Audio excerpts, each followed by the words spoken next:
Hello and welcome back to Totally Abstracted. I'm Michelle, and this is the podcast where we talk about the winding, emotional, and often surprising journey of making expressive, abstract landscape art that actually feels like you. Today I want to explore something that's often uncomfortable, and that's uncertainty.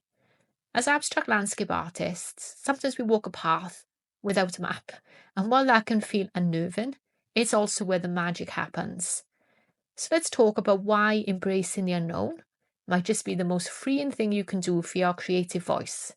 I'll also share some of my own experiences with uncertainty, how it shaped my artistic journey, and some practical ways to lean into not knowing as a strength rather than something to overcome. Unlike realistic landscapes, abstract landscapes don't begin with a fixed scene that we're trying to replicate exactly. When creating realism, we often work towards capturing exactly what we see: the angle of a mountain, the colour of a sunset, the precise reflection on water. But with abstract landscapes, we often start with a feeling, a colour, a memory of a place, or a gestural mark, and we trust the process to unfold from there. And that trust means being okay with not knowing how the painting will end up, not knowing if that blue you just laid down is the sky or water, or neither, not knowing if those marks will become trees or just remain energetic lines that suggest movement, but leaning in anyway. I think about this a lot when I reflect on my artistic journey. In a previous episode, I told you about my earlier work and how discovering new mediums changed something fundamental for me. Well, that was all about embracing uncertainty. Before that, I planned my way towards good landscape art. I prepare my palette based on real-world colours and decide on the exact scene before beginning. And while there's nothing wrong with that approach, for me, it wasn't right. It was a way to avoid the discomfort of not knowing. I was so focused on getting the landscape right that I wasn't expressing how the landscape made me feel. Working with more fluid and layered approaches forced me to let go. Oil and coax medium, blending and being scraped back to reveal something unpredictable, and pastels smudging into softness. These materials in particular demanded that I respond in the moment. And that's where I found my style and voice as an abstract landscape artist. Uncertainty invites us to let go of control. And in doing so, we open the door to genuine expression, something that can't be planned or replicated. It's the shift from painting what a landscape looks like to painting how it feels. Some of my favourite pieces began as total messes. They didn't work. I nearly gave up. But because I stayed with the not knowing, scraped something back or made a bold move, the piece found a new direction. These days, when something feels too forced or planned, I do something completely counterintuitive. The other day, I dragged a window cleaning squeegee across the entire piece, in a second destroying all of those carefully placed layers I'd grown too precious about. And in that moment of destruction, something shifted. Suddenly the painting had energy, movement, a kind of truth I couldn't have planned. I worked then with what emerged, followed threads of colour and texture that appeared through the chaos. The finished piece? Nothing like my original idea, but it captures something far more authentic. That's what uncertainty gives us. Solutions we couldn't have imagined. It makes space for surprise, serendipity, and discoveries that only arise when we're willing not to know. So what stops us from embracing the unknown? I think it's fear and maybe perfectionism and a voice that says you should know what you're doing by now. So many artists struggle with this. They feel like they should have a signature style, that if they can't predict the outcome of a piece, they're somehow less legitimate. But being a beginner in your own process is a gift. Each painting is a new landscape to wander through. And if we let ourselves be open to discovery, rather than chasing certainty, the work evolves in honest and unexpected ways. Think about the artists whose work moves you. I bet there's a sense of discovery in their pieces, as if they weren't just executing a plan, but exploring something real and alive. I've shared before about my unexpected detour into portrait work. It wasn't part of a grand plan. It was me following a thread of curiosity. And while it seemed like a departure, it was actually teaching me something essential about my voice, something I never would have found by staying in my comfort zone. Because your voice isn't confined to a style or subject, it's something deeper, and it reveals itself most clearly when you're willing to wander without a map. So, how do we cultivate this relationship with uncertainty? How do we make it an ally rather than something to resist? You know, a few very practical approaches that have helped me when it comes to painting and embracing uncertainty.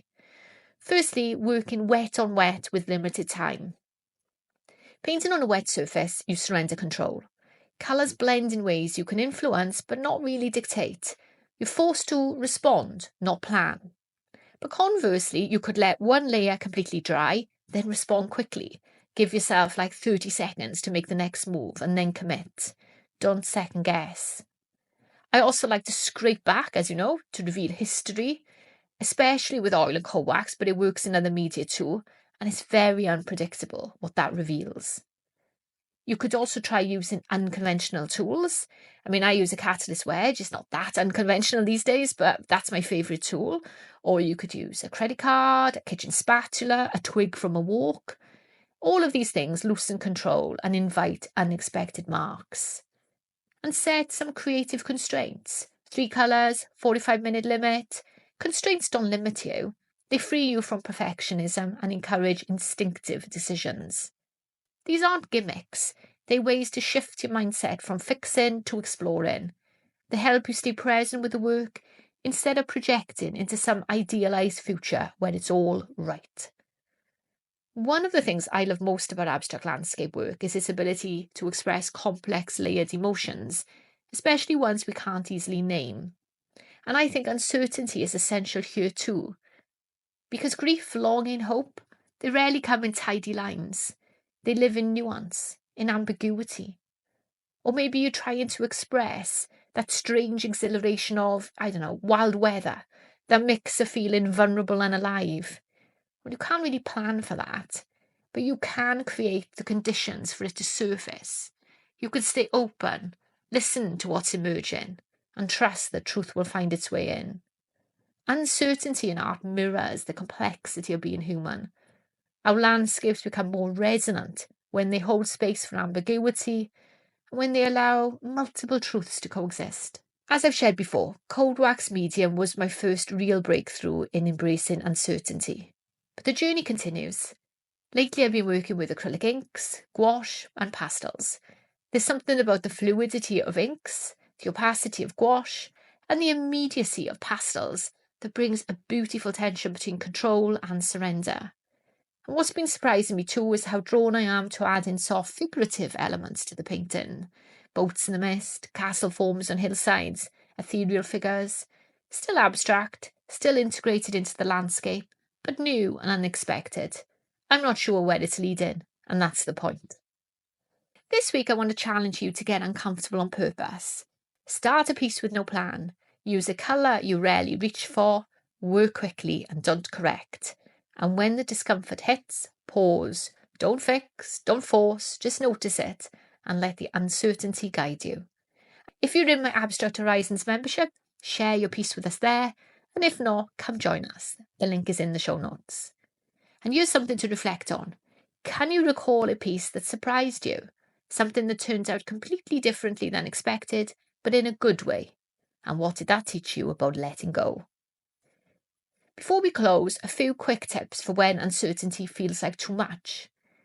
First, the 5-minute commitment. Just make marks for 5 minutes. No judgment. Often that's all it takes. Or play the what if game. Instead of asking, is this right? Ask, what if I tried this? And treat your painting as a conversation. Ask it what it needs.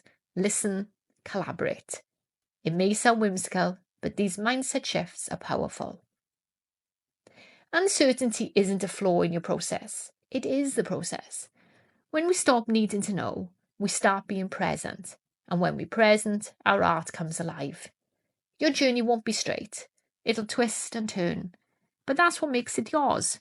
What makes your work you, not just in style, but in the wisdom you uncover through not knowing. Thank you for joining me today on Totally Abstracted. If you're curious about my latest explorations with acrylic ink, gouache and pastels, there's a new video on YouTube showing my process and the link is in the show notes. And if you'd love a warm, supportive space to share your work, my free artist community, Abstract Horizons, is open. We've got monthly masterclasses, demos, challenges, and a lovely inspiring group. It's a safe place to explore uncertainty together. Until next time, trust your process, trust yourself, and as always, keep things totally abstracted.